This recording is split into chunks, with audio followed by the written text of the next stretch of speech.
हमें अब manufacturing sector में दुनिया में सर्वश्रेष्ठ बनने की दिशा में ही कदम रखने होंगे। और मैंने इकबाल लाल किले से कहा था, जीरो डिफेक्ट जीरो इफेक्ट। हमारे प्रोडक्ट में कोई डिफेक्ट ना हो, हमारी प्रक्रिया में पर्यावरण पर कोई इफेक्ट ना हो, ऐसा जीरो डिफेक्ट जीरो इफेक्ट वाला हमें दुनिया के सामने मैन्युफैक्चरिंग क्षेत्र में जाना हो। हमारे डिजाइनर, हमारे यहां निर्माण हो रही डिजाइन्स, हमारे सॉफ्टवेयर, हमारे एग्रीकल्चर प्रोडक्ट्स, हमारे हस्तशिल्प, हर क्षेत्र में अब हमें वैश्विक मापदंडों को पार करने के इरादे से ही चलना चाहिए। तब जाकर के विश्व के अंदर हम अपना झंडा फहरा सकते हैं। मेरे गांव में मेरा सबसे अच्छा माल हो, इतनी बात नहीं चलेगी। मेरे राज्य में मेरा सबसे अच्छा प्रोडक्ट नहीं चलेगा। मेरे देश में मेरा सबसे अच्छा प्रोडक्ट नहीं चलेगा। दुनिया में मेरा प्रोडक्ट सबसे अच्छा होगा, ये भाव हमें पैदा है।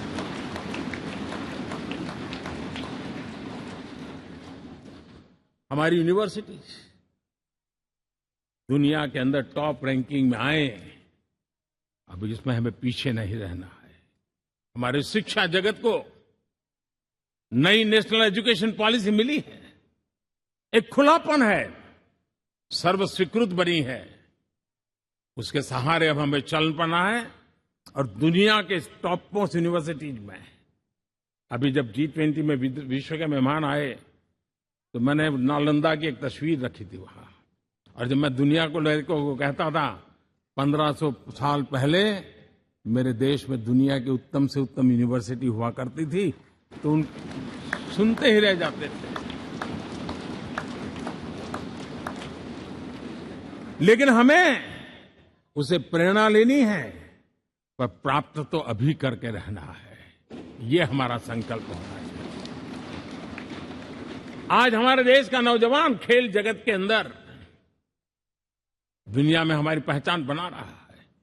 टियर 2, टियर 3 सिटी से, गांव, गरीब परिवारों से, गांव से देश के नौजवान, देश की बेटे बेटियां आज खेलकूद के जगत जीवन में हमारा नाम रोशन कर रही है। लेकिन देश चाहता है और देश का संकल्प होना चाहिए कि अब खेलकूद के हर पोडियम पे हमारा तिरंगा भी लहराता होगा।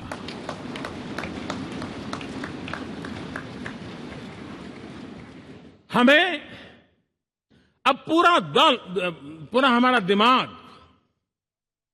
क्वालिटी पर फोकस करना ही होगा, ताकि हम विश्व की आशा अपेक्षाओं के अनुकूल और भारत के सामान्य मानव के जीवन में भी क्वालिटी ऑफ लाइफ के प्रति जो एस्पिरेशन बढ़ा है, उसको हम एड्रेस कर पाए।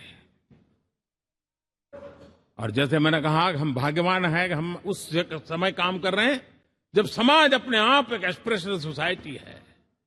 हमारा और भी एक भाग्य है कि हम उस समय हैं जब हिंदुस्तान युवा देश है।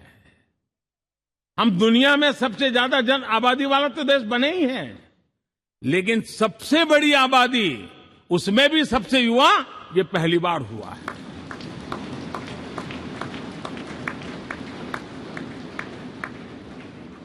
जिस देश के पास ये युवा शक्ति हो, युवा सामर्थ्य हो, तब हमें उसकी टैलेंट पे भरोसा है, हमें उसकी संकल्प शक्ति पे भरोसा है, उसकी साहस में हमें भरोसा है। और इसलिए हम चाहते हैं कि दुनिया में भारत का युवा अग्रिम पंक्ति में नजर आना चाहिए। वो स्थिति पैदा होनी चाहिए। आज पूरी दुनिया को स्किल मैन पावर की बहुत बड़ी जरूरत है, और भारत विश्व की इस आवश्यकता की पूर्ति के लिए अपने आप को सज्ज कर सकता है और उन आवश्यकताओं को पूरी कर करके दुनिया में अपनी एक जगह भी बना सकता है।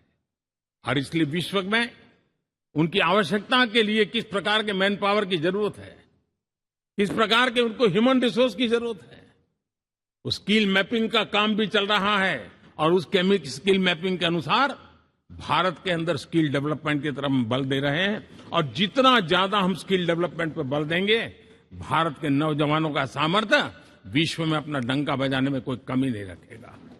और हिंदुस्तानी जहां गया है उसने अच्छाई की छाप छोड़ी है, कुछ कर गुजरने की छाप छोड़ी है। ये सामर्थ्य हमारे अंदर पहले से पड़ा हुआ है और हमारे पहले जो लोग गए हैं उन्होंने इससे छवि भी बना के रखी हुई है। आपने देखा होगा पिछले दिनों करीब 150 नर्सिंग कॉलेज एक साथ खोलने का निर्णय किया। पूरे दुनिया में बहुत बड़ी रिक्वायरमेंट है नर्सिंग की। हमारी बहन, हमारी बेटियां, हमारे बेटे उस क्षेत्र में दुनिया में पहुंच सकते हैं, आसानी से पहुंच सकते हैं। पूरे विश्व की जरूरत है और ये तो मानवता का काम है जिसमें हम पीछे नहीं रहेंगे।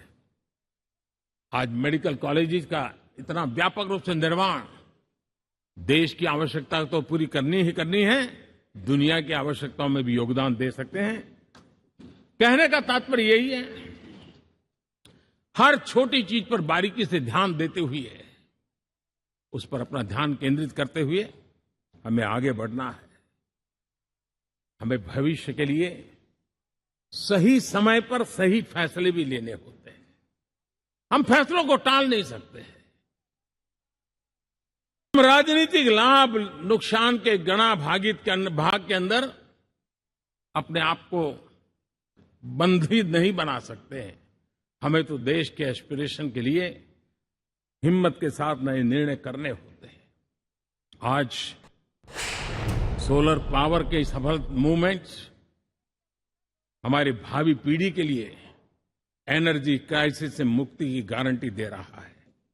आज मिशन हाइड्रोजन आने वाले दिनों में जो एनवायरमेंट की चिंता है, जो टेक्नोलॉजी में बदलाव आ रहा है, उसके समाधान का रास्ता देने का सामर्थ्य रखती है। आज हमारा सेमीकंडक्टर जिस प्रकार से जीवन चलाने में हमारे हृदय की जरूरत रहती है, वैसे ही आज हमारी टेक्नोलॉजी चिप्स के बिना चल नहीं सकती और सेमीकंडक्टर उसके लिए बहुत अनिवार्य है। उस दिशा में हम आगे जाकर के इलेक्ट्रॉनिक मैन्युफैक्चरिंग में कोई रुकावट ना आए और जीवन कहीं अटक न जाए, उसलिए एक बहुत बड़ी मात्रा में हम काम कर रहे हैं। जल जीवन मिशन, हर जिले में 75 अमृत सरोवर, हमारी भावी पीढ़ी को, हमारे बच्चों को उनको कभी पानी के बिना तरसना न पड़े, इसकी चिंता हम आज कर रहे हैं। विश्व के बाजार में हमारा हर व्यापार कारोबार पहुंचे, कॉम्पिटिटिव ताकत के साथ खड़ा रहे, लॉजिस्टिक सिस्टम को और अधिक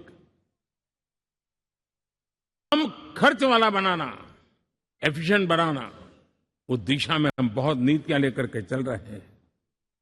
आज समय की मांग है कि भारत का एक ऐसा भारत का हम निर्माण करें। नॉलेज, इनोवेशन, ये समय की मांग है और दुनिया में हमें अग्रिम पंक्ति में जाने का ये रास्ता भी है। और इसलिए पिछले हमने समय नेशनल एजुकेशन पॉलिसी के साथ साथ टेक्नोलॉजी के बढ़ावे के लिए हमने रिसर्च और इनोवेशन का एक कानून भी पारित किया है, ताकि हमारे देश के नौजवानों को इस इनोवेशन के और चंद्रयान 3 की सफलता के बाद देश के नौजवानों के मन में विज्ञान की तरफ आकर्षण बढ़ रहा है। हमें मौका गंवाना नहीं है। हमारी युवा पीढ़ी को हमने रिसर्च और इनोवेशन के लिए पूरे अवसर देने हैं और इस इकोसिस्टम को बनाने के लिए हमने एक उज्जवल भविष्य के निर्माण की नींव रखी है। आदरणीय बंधुगण, सामाजिक न्याय ये हमारी पहली शर्त है। बिना सामाजिक न्याय, बिना संतुलन, बिना समभाव, बिना समत्व हम इच्छित परिणामों को घर के भीतर प्राप्त नहीं कर सकते। लेकिन सामाजिक न्याय की चर्चा बहुत सीमित बन के रह गई। हमें उसको व्यापक रूप में देखना होगा। हम किसी गरीब को कोई सुविधा दें, किसी समाज में दबे कुचले व्यक्ति को कोई सुविधा दें, वो तो सामाजिक न्याय की एक प्रक्रिया है। लेकिन उसके घर तक पक्की सड़क बन जाए ना, वो भी सामाजिक न्याय के लिए उसको मजबूती देती है। उसके घर के नजदीक में बच्चों के लिए अगर स्कूल खुल जाए तो वो भी उसको सामाजिक न्याय की मजबूती देती है। उसको बिना खर्च अगर आरोग्य में समय की जरूरत पड़े वो मिले, तब जाकर के सामाजिक न्याय की मजबूती मिलती है।